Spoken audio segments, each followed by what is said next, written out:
Qu'est-ce que la monnaie et comment est-elle née? La monnaie est un instrument de paiement utilisé par le peuple et accepté de tous comme ayant une valeur d'échange. Elle est utilisable pour régler des achats ou encore des dettes et est l'unité de compte en cas de calcul économique.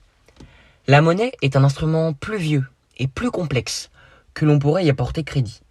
En effet, le concept de monnaie existe depuis toujours sous forme de troc. La valeur de l'objet échangé est alors déterminée en fonction de son utilité ou de l'estime que l'on a de lui. Vers 650 avant Jésus-Christ, en Anatolie plus précisément, les premières pièces métalliques monétaires sont forgées par la tête de grandes puissances mondiales. Ce système monétaire se démarque alors du troc, car il est basé sur le fait d'apporter une valeur imaginaire à quelque chose sans véritable intérêt pratique. Afin de discerner tout de même les pièces monétaires d'un simple morceau de métal, elles sont marquées par un symbole de puissance.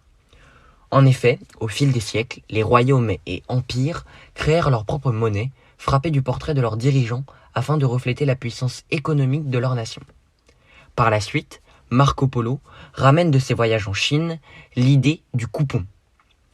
Il servait de preuve de dépôt d'or à la banque.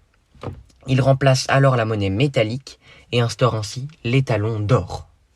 Désormais, un seul et unique taux de conversion existe, l'or.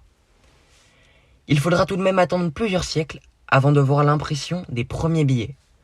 Ceci n'empêche pas le système d'évoluer tout de même, car l'on voit en 1750 apparaître la première monnaie internationale, le thaler, adoptée par les colonies espagnoles et anglaises d'Amérique. Au fil des siècles, les différentes monnaies prirent donc des proportions de plus en plus importantes. L'un des plus grands changements apportés au système monétaire fut le passage d'une monnaie métallique à la monnaie fiduciaire, c'est-à-dire sur papier. Cette monnaie n'a, elle, aucune valeur propre autre que le sceau gouvernemental. Celle-ci est basée sur la confiance que les possesseurs apportent à leur État.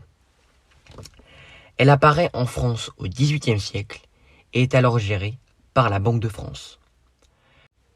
Alors que la monnaie fiduciaire est composée de pièces et de billets, la monnaie scripturale est constituée d'écritures sur les comptes bancaires. La monnaie scripturale circule par le biais de moyens de paiement scripturaux. Par exemple, ce sont les chèques, les virements bancaires, les prélèvements ou encore les cartes. La monnaie scripturale est créée par des banques commerciales lorsque des agents économiques, que ce soit ménages ou encore entreprises, empruntent afin de financer leurs activités. Par la suite, on avance un peu dans le temps. Au XXIe siècle, plus précisément en 2008, le premier site internet de crypto-monnaie, bitcoin.org, est créé par un individu anonyme. Il posa alors les bases de la première monnaie électronique mondiale sur laquelle aucune autorité ne pouvait exercer son contrôle. Pour conclure, on peut donc affirmer que le monde vit grâce à la monnaie et à ceux qui lui donnent une valeur. Merci de nous avoir écoutés pour cette minute information et à plus tard pour un prochain épisode.